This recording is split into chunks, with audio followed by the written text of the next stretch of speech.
Hi there, it's Nicole for Lawn Fawn, and today I have a leafy tree backdrop fall scene card to share with you, showcasing great new products from Lawn Fawn's Fall and Winter 2016 release. I am showcasing the leafy tree backdrop portrait die, which is great for building scene cards, and the Jump for Joy stamp set and coordinating dies. Now, I accidentally missed die cutting the backdrop and the leaves and the little landscape there, but I did die cut them from watercolor cardstock. I masked off the tree with some post-it tape and colored it with gathered twigs and ground espresso distress inks. Removed the post-it tape and then I just set it aside, and I trimmed another piece of watercolor cardstock to fit behind the frame. The frames are A2 sized, so they are going to completely cover the front of a standard size A2 card. On my watercolor cardstock, I am blending aged mahogany, abandoned coral, and fossilized amber distress inks. This was kind of one of those happy accidents where I just tried a color combination I have never tried before, and I ended up loving it. It's perfect for fall scene cards. Once those colors are blended, I'm going to spritz it with water from a distress sprayer and then blot it dry with a paper towel. Give me a great distressed background there. And then simply going to set that aside to dry while I work on coloring the rest of the elements for the scene. This great little landscape piece, also a die for that in the collection, I'm going to color it with peeled paint and forest moss distress inks. I definitely went with a more fall feeling color palette for this card, a little bit deeper and richer colors. And I love how the distress inks blend on watercolor cardstock. So pretty. So that's kind of how that's going to look. Then I've got the leaves, and I kind of divided them up into 3 sets of 4. And I'm going to color them with aged mahogany for this first little set here. And because the ink kind of pools on that watercolor cardstock, I did just kind of blot that dry so that I wouldn't get finger marks in them when I move them. And I even used the tip of my scissors to move them because I was so afraid that I'd get finger marks in them until that ink is completely dry.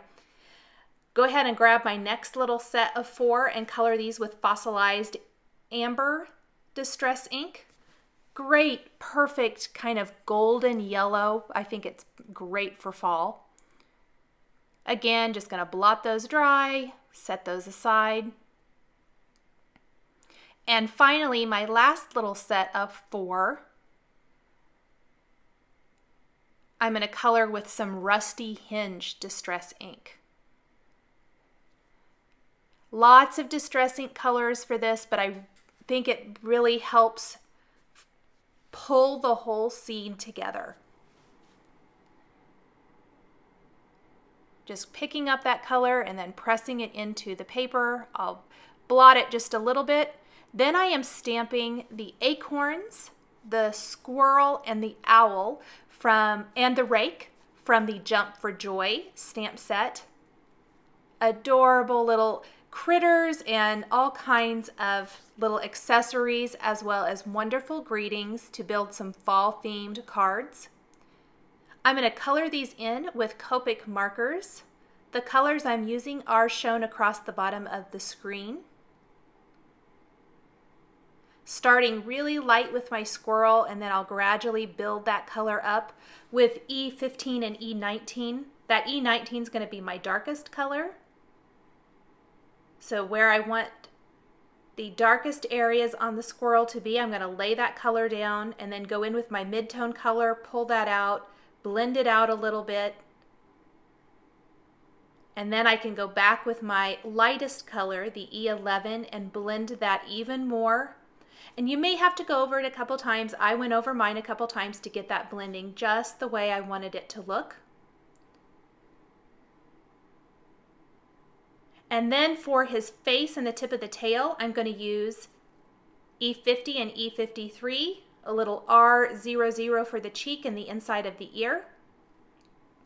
And then I'll use the little dotting technique with the tip of my brush tip Copic marker, and add some texture to that squirrel with the E15 and E19 colors.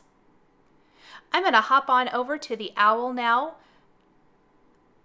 using a little E40 and 43 for this part of the owl, E15 for his beak, and also I will use E15 for his feet, E44 and E47 for the rest of the owl.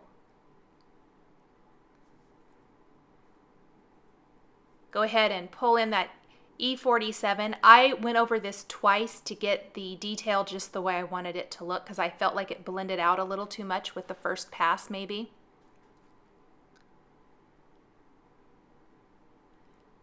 And then I will take the E44 and add detail to his tummy. Trying to add a little dot detail, and I didn't really like how it worked, so I went ahead and blended that out, went back and added the E44 back in, and then I will go in and add just a few little dots here and there. Little R00 for the cheeks. A combination of E47 and E59 will round out the coloring for both the acorns and the rake. Really quick coloring. I will take the coordinating Jump for Joy dies, use a little Post-it tape to hold those in place on my paper, and then run them through the Big Shot die cutting machine. Get all of my components ready to go, and then it's so easy to put them all together. I'm going to use a couple of the greetings from the Jump for Joy stamp set. I always like to do any embossing before I assemble the card if possible. Sometimes that embossing powder can migrate and maybe will stick to some adhesive or along edges of other layering elements.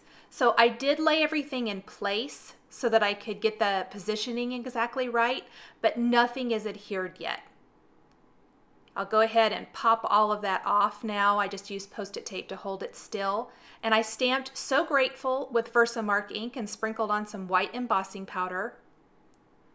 You do want to make sure your distress ink is completely dry. So if it's not, go ahead and hit it with a heat tool because otherwise the embossing powder could stick to any area that might be slightly wet on the background. And then I stamped the For Your Kindness right underneath that, and I'm going to heat it up with my heat tool. I am ready to put it all together now. I did use glue dots to attach the frame to the background because that frame is so thin and my adhesive runner was a little bit wider than that frame and I didn't want it to actually accidentally stick out. So I used bling glue dots, just attach the frame, not the tree. I'm going to attach the landscape along the bottom and then build up the rest of the scene with the remaining elements. So I've got the owl, and he's going to be holding a rake here. I've got my squirrel. I'm going to have him kind of near the base of the tree gathering an acorn.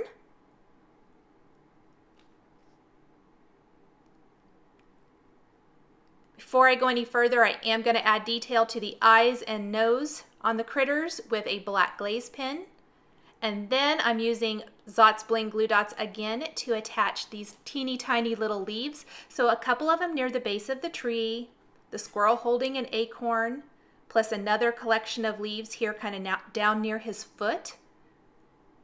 Gonna have one falling from the tree right underneath the greeting. And just a few on the tree. I think I'm only gonna put 3 here on the tree itself, 3 or 4. Because most of them are kind of have already fallen from the tree in this fall scene. Tuck the rest of them down here by the owl who's raking all of that up, and even include my additional acorn.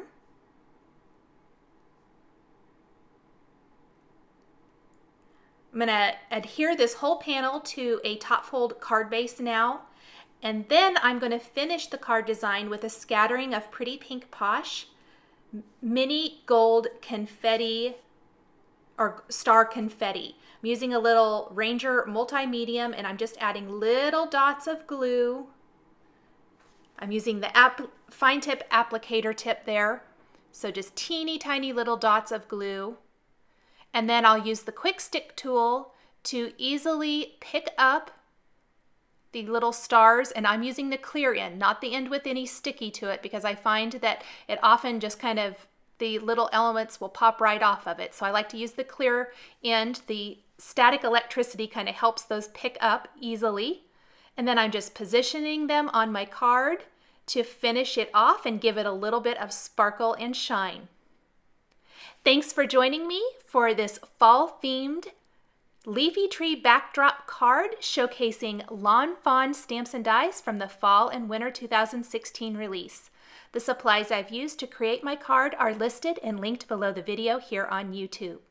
Here are a couple more fall-themed cards featuring Lawn Fawn that you might be interested in. Thanks for watching, and we'll catch you next time.